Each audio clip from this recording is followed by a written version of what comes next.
10 hari bulan Mac, memang betul kita sebenarnya dalam kawasan ataupun gelombang kedua COVID-19. Selepas saja saya angkat sumpah Datuk Seri, saya terus mendapatkan taklimat penuh terhadap kes COVID-19 di Malaysia dan di dunia ya. Dan selepas mesyuarat tersebut, saya mengambil keputusan untuk pergi ke KLIA terus untuk melihat border control, macam mana kita perlu mengelak kes-kes import ke dalam negara ya. Kerana gelombang pertama daripada China, Wuhan tu pun terlepas masuk ke negara kita kerana kita tidak buat border control ya. Jadi Datuk Seri, saya terus menasihat Jemaah Menteri pada hari Rabu untuk memastikan bahawa kita dapat atasi COVID. Dan Alhamdulillah, pandangan-pandangan daripada Kementerian Kesihatan terhadap kes ataupun COVID-19 ini dipandang serius. Maka kita lock 4 negara ya, hari Rabu tu petang. Kita claim 4 negara iaitu Iran, Itali, Korea Selatan dan juga Wuhan, Hubei di China Betapa seriusnya kita berani untuk lock kita punya negara daripada negara asing selain daripada negara-negara lain yang hari ini dapati kes-kes COVID meningkat. Dan saya ucap terima kasih kepada Datuk Seri kerana memberi saya semangat sebenarnya bila saya dengar Datuk Seri sentiasa mengambil berat terhadap COVID-19 ini dengan saya mencadangkan supaya diadakan MCO ataupun PKP pada 18 hari bulan kerana kita tak mahu adanya mass gathering, tak mahu adanya transmisi COVID ni kerana ada konteks sosial sebab tu kita minta supaya tidak ada gathering ataupun kita mengadakan penjarakan sosial dan kebersihan diri. Akta 342 dipakai penuh Datuk Seri. Menteri Kesihatan bawah Datuk Seri lah sebenarnya yang menggunakan akta sepenuhnya untuk mengekang ataupun menghalang penularan COVID-19 Datuk Seri. Alhamdulillah, saya melihat terdapat koordinasi yang baik bukan hanya di peringkat Jemaah Menteri, peringkat Kabinet, tetapi Majlis Keselamatan Negara sama-sama dengan agensi utama di dalam penguatkuasaan PKP ini. Dan saya lihat sendiri Datuk Dr. Adham pergi ke beberapa tempat saya lihat dalam media sosial di mana sebagaimana yang dijelaskan tadi, KLIA adalah tempat pertama dan saya mengucapkan tahniah juga kerana semua pintu-pintu masuk udara, darat dan laut di sempadan-sempadan kita telah dijalankan sepenuhnya dan ini tentunya dapat menyekat daripada kemasukan virus yang datang dari luar. Soalnya mungkin dulu ketika masalah ini hanya timbul di Wuhan, kerajaan ketika itu agak lewat sedikit mengambil tindakan, tetapi Alhamdulillah sejak Yang Berhormat Tan Sri Muhyiddin mengambil alih dan Dr. Adham sebagai Menteri Kesihatan bersama-sama dengan menteri lain, langkah-langkah proaktif telah dilakukan. Dan saya harapkan menteri-menteri yang terlibat secara langsung dan tidak langsung mesti sentiasa muncul di media, tetapi biar hanya seorang jurucakap saja supaya tidak timbul kekeliruan di bawah. Dan yang penting koordinasi ini telah berjalan dengan baik setakat ini dan saya harapkan supaya ia dapat diteruskan dan Datuk kena kerap muncul di dalam social media dan media konvensional supaya rakyat dapat melihat bahawa Menteri Kesihatan berada di barisan hadapan sama-sama dengan Perdana Menteri dan Menteri-Menteri kanan yang lain dalam menangani masalah COVID-19 ini. Betul, Datuk Seri. Memang kita sentiasa bersiap siaga kerana apa yang Datuk Seri beritahu, 10 hari bulan tu kita telah ada satu kluster baru yang muncul yang kerajaan sebelum ini tidak dapat bendung iaitu kluster tablik Dia berlaku pada 27 hingga 3 Mac Ini sungguh besar sampai ke hari ini kita tak dapat lagi menghentikan penularan Masih lagi ada kes-kes daripada kluster tablik yang telah menjangkiti hingga ke generasi kelima ya. Jadi kalau kluster tablik tersebut dapat dihalang sebenarnya Tuan Sri, ni gelombang kedua ni tak akan berlaku. Kita mungkin hanya ada kes-kes kecil, kluster kecil saja ya. Jadi itulah tugas kita dengan 270,000 orang kekuatan frontliner Kementerian Kesihatan yang digerakkan oleh saya sendiri bersama DG dan Ketua Setiausaha, dan juga dengan mandat diberi oleh Perdana Menteri yang mana sering mengadakan mesyuarat-mesyuarat bersama menteri-menteri dan juga Majlis Keselamatan Negara. Kita terus bergerak, move on. Kita tak boleh kita terus tak boleh belakang, kita move on terus dengan frontliner kita hinggakan ada dakwaan-dakwaan mengatakan bahawa banyak yang tidak dapat dilakukan dengan sempurna seperti penggunaan PPE, Personal Protective Equipment. Tetapi kita belajar dari Itali Tuan Sri, di mana Itali sebenarnya banyak kes meninggal dunia kerana mereka tidak dapat siapkan fasiliti hospital seperti ventilator. Ventilator penting dan kebanyakan kes COVID ini akhirnya dia terpaksa pakai ventilator kerana pernafasan mereka menjadi masalah.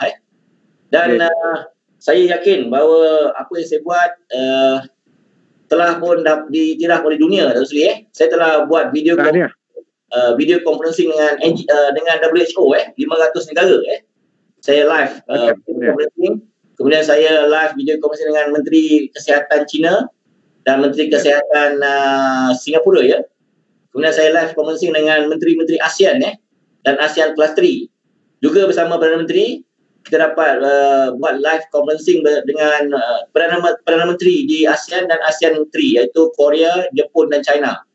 Jadi saya rasa bertuah lah kerana dapat berhubung dengan masyarakat dunia untuk mengatasi pandemik COVID-19 Tuan Sri. Dan saya yakin media sosial yang membantu saya hari ini secara maya ataupun konvensional memang tagline saya itu kita mesti menang.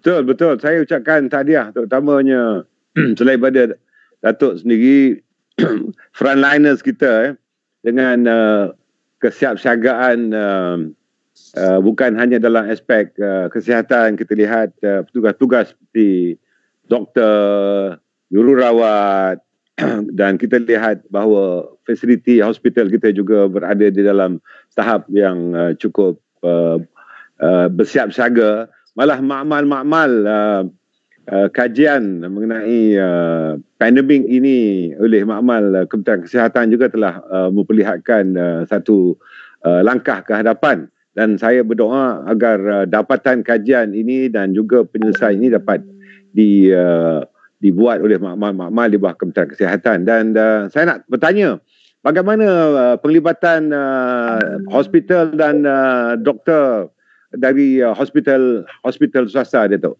Ya, kita memang betul apa Dr. Sri anggapkan bahawa kesiapsiagaan kita. Saya selepas jadi menteri, saya telah pun gazet 40 hospital COVID khusus untuk COVID 7, yang COVID dengan non-COVID 40 dan saringan 118 Dr. Sri. Dan makmal kita ada 43 makmal sekarang ni. Daripada mula kecil kita dapat menguji sampel sehingga 11,000 satu hari sekarang makmal.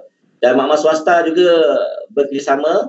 Cuma kita lihat kebanyakan masyarakat kita memang suka pergi ke hospital saringan kita lah daripada ke makmal sendiri. Jadi kita mengusahakan supaya kekuatan ujian yang menggunakan RT real time polymerase chain reaction itu untuk mengesan antigen itu paling penting kerana itu saja boleh kita membuat keputusan untuk decide sama ada mereka ni positif atau tidak. Menggunakan RTK antibody itu belum digunakan lagi kerana itu tak boleh mengesahkan antigen ada atau tidak dalam badan seseorang pesakit COVID. Dan hari ini kita ada 5,251 kes keseluruhan Dr. Sri. Dan kes sembuh yang paling penting ialah 2,198 kes sembuh 2,967 menunjukkan bahawa fasiliti kesihatan Malaysia sangat baik. Itu merupakan satu peratusan pencapaian yang agak tinggi dan tahniah Datuk. Ya, 56% peringkat Malaysia. Dunia baru 30% saja. Ya, kita melepasi paras pencapaian di peringkat antarabangsa ni, Datuk. Ya, bagus. Tanya. Jadi, jadi kita sekarang ni ingin melihat bahawa kita tidak akan berputus asa lah untuk terus menyekat ataupun menghentikan penularan COVID. Sebab tu kita menyambung PKP fasa ketiga, Datuk Seri, supaya kita dapat kekalkan social distancing, dapat adakan mendidik masyarakat dengan new norm, dengan normal baru kehidupan, terutama sekali berhubung dengan negara-negara dunia menggunakan video conferencing. Dengan Datuk Seri sendiri gunakan video conferencing, kalau tak saya jumpa terus je, saya boleh berapa. Tapi takut COVID dijemput ataupun menjemput tu. Ini ramai orang nak tahu ni, Datuk. Ini PKP ni, adakah akan dilanjutkan hingga selepas Hari Raya? Ramai di luar nak tahu ni. Kalau yalah, walaupun ini di bawah keputusan Jemaah Menteri nanti ataupun atas nasihat Majlis Keselamatan Negara dengan pandangan daripada Kementerian Datuk sendiri. Tapi pada pandangan Datuk lah, bagi mengelakkan agar COVID-19 ni tidak menular langsung, dan kita lihat bahawa ada terdapat beberapa kes yang telah sembuh. Akhirnya di sebuah negara terdapat lebih kurang dalam 141 yang telah sembuh itu telah mengalami permasalahan semula. Jadi apa pandangan Datuk mengenai ada di kalangan orang-orang kampung yang bekerja di bandar, saya juga orang kampung duduk di bandar, dan hasrat untuk balik kampung ketika bulan puasa, ketika raya. Jadi boleh Datuk bagi gambaran, adakah COVID ini akan berhenti dan PKP akan berhenti, atau ramai beranggapan bahawa PKP ini akan diteruskan selepas Hari Raya? Bagaimana pandangan Datuk? Saya memang betul sukar untuk membuat keputusan, Datuk Seri, kerana ini ialah epidemiologis. Ini bentuk epidemik. Kita lihat ada 3 negara dalam dunia yang mengeluarkan mereka daripada PKP, tetapi ada research, ada naik balik kes COVID, dan mereka sekarang dah mula amalkan semula balik MCO atau PKP. Jadi sekarang ni kita nampak tugas kita untuk mendatangkan lengkuk PKP, mendatangkan lengkuk COVID tu nampak dah berhasil. Dan saya jangka pandemik COVID ni tidak akan berakhir sehingga bulan raya, bulan puasa, in fact bulan raya. Tetapi kita boleh buat sesuatu yang bermanfaat kepada negara, terutama sekali dari segi ekonomi. Kita boleh balancekan kawasan hijau yang telah pun kita kenal pasti sekarang ni. Kawasan hijau, kawasan kuning dan kawasan merah. Dan kawasan merah dah tinggal tak berapa je, tinggal lebih 40 saja. Tetapi kawasan hijau telah meningkat dengan banyak. Bermakna kawasan hijau ni kita dah boleh longgarkan PKP. Walaupun kita tak boleh benarkan satu COVID pun hidup dalam Malaysia ni. Betul, saya amat bersetuju. Saya lihat di media, terutama media elektronik, yang memperlihatkan bahawa selebriti kita juga membantu mereka muncul, memberikan nasihat, dan media menggambarkan bagaimana keadaan mereka apabila terkurung di rumah bersama dengan ahli keluarga. Datuk, saya ingin mencadangkanlah mereka yang telah sembuh mungkin boleh jadikan testimoni untuk kerap muncul dan memberikan nasihat sepanjang masa mereka di kuarantin atau ketika mereka berada di ICU, bagaimanakah sengsaranya dalam keadaan itu. Jadi kalau dapat mereka juga muncul di media elektronik supaya dapat memberikan nasihat kepada mereka yang tidak positif atau yang terus di kuarantin, untuk terus memberi kerjasama kepada kerajaan untuk membantu agar social distancing ini dapat terus dilakukan. Walaupun saya tahu kekangan duduk di rumah, ada permasalahan yang pelbagai kerana terlalu lama, tapi saya fikir kita tidak ada pilihan melainkan untuk berada di dalam keadaan yang istiqamah, berada dalam keadaan redha supaya virus ini dapat disekat 100% daripada merebak di negara kita. Ya, memang saya lihat kita kena kategorikan kepada penduduk negara kita. ada yang vulnerable seperti mereka yang mudah dijangkiti kes-kes seperti ada darah tinggi, kencing manis yang menunjukkan banyak kes-kes COVID, dan juga kematian di peringkat komorbid ni pun tinggi. Sebab itu kita perlukan sokongan selebriti, artis dan juga mereka yang boleh menjadi sebagai social media influencer juga media konvensional yang boleh sampai ke seluruh pelosok negara memaklumkan dan juga memberitahu dan mencadangkan perkara-perkara yang perlu dilakukan. So, untuk itu saya telah gerakkan beberapa kalangan selebriti yang tampil untuk membantu dengan menyediakan info-info yang baik untuk disampaikan yang mereka boleh influence rakyat. Yang kedua, di KKM sendiri pun kita sentiasa mengeluarkan standard operating procedure ataupun infografik yang boleh rakyat senang atau mudah patuhi. Di samping kita juga sebenarnya boleh menunjukkan bekas pesakit COVID, tetapi kita kena minta izin dengan mereka tu Sri. Kerana Akta Perlindungan Personal Data Protection Act yang kita kena jaga, kerana stigma orang yang kena COVID ni seolah macam mereka ni diasingkan. Sebenarnya tidak mereka berjaya melalui COVID tu yang penting dan sembuh sepenuhnya, dan mereka juga perlu di kuarantin lagi selama 14 hari kerana kontak-kontak mereka masih lagi ada dalam kalangan mereka sekiranya mereka terdedah Ya. Datuk, saya ingin mengucapkan terima kasih dan tahniah pada Menteri Timbalan Menteri daripada Kerajaan Perikatan Nasional yang turut menyumbangkan di beberapa kawasan parlimen yang tidak diwakili oleh ahli-ahli parlimen dari Perikatan Nasional. Namun oleh kerana kita tahu bahawa coronavirus ini tidak mengenal parti politik, tidak ada sepadan agama, tidak mengira warna kulit, saya harap mungkin Datuk boleh bawa juga ke MKN atau Jabatan Menteri agar di kawasan-kawasan parlimen yang tidak diwakili oleh ahli-ahli parlimen Perikatan Nasional juga harus diberikan sumbangan supaya rakyat keseluruhannya dapat merasakan bahawa kerajaan ini adalah sebuah kerajaan yang adil dan tidak mengira warna kulit, tidak mengira sepadan politik dan agama, agar masalah COVID ini dan mereka yang terpaksa berada di rumah dapat kita bantu sepenuhnya, Datuk.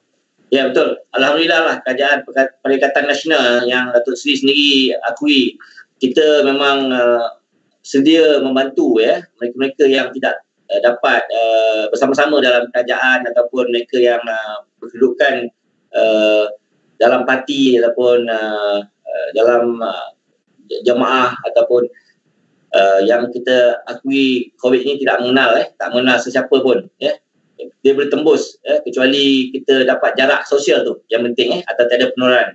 Jadi Datuk Seri memang saya akan bawa ke peringkat menteri-menteri, dan saya sendiri sedialah mengeluarkan sedikit bantuan untuk kawan-kawan kita yang sedia menerima lah. Mudah-mudahan berkat kesabaran dan juga istiqamah kita mengharungi COVID-19 punya wabak ni membantulah Ini sebenarnya ujian bagi kita, Datuk Seri, dan saya yakin dunia juga berperanan besar dalam hal menyekat penularan. Tapi di Malaysia saya yakin kita lebih cepat untuk atasi masalahnya. Terima kasih Datuk. Kalau dapat kita sama-sama membaca dan mengaminkan doa ringkas sebagaimana yang terdapat di dalam hadis Muslim dan Tirmizi, bahawa kita digalakkan untuk membaca Bismillahirrahmanirrahim la yadurru ma'ismihi syai'un fil ardi wala fis sama' wa huwas samiul alim 3 kali sebelah pagi dan sebelah petang. Mari Datuk sama-sama kita mengaminkan doa ini. Bismillahirrahmanirrahim. Alhamdulillahirabbil alamin wassalatu wassalamu ala asrafil anbiya'i wal mursalin wa ala alihi wa sahbihi ajma'in. Bismillahirrahmanirrahim la yadurru ma'ismihi syai'un fil ardi wala fis sama' wa huwas samiul alim. Bismillahirrahmanirrahim la yadurru ma'ismihi syai'un fil ardi wala fis sama' wa huwas samiul alim. Bismillahirrahmanirrahim la yadurru ma'ismihi syai'un fil ardi wala fis sama' wa huwas samiul alim. Amin. Rabbana atina fid dunya hasanatan wa fil akhirati hasanatan wa qina azaban nar. Fa inna jatal ma'brar. Ya Aziz, ya Ghaffar, ya Jabbar, ya Rabbal alamin. Sallallahu ala sayyidina Muhammadin wa ala alihi wa sahbihi ajma'in. Walhamdulillah rabbil alamin. Taqabbalallahu minkum. Saya ingin ucapkan terima kasih pada Datuk, dan insya-Allah kita jumpa lagi dalam program Hello yang akan datang, Datuk. Ya, terima kasih Datuk Seri. Terima kasih. Assalamualaikum. Salam.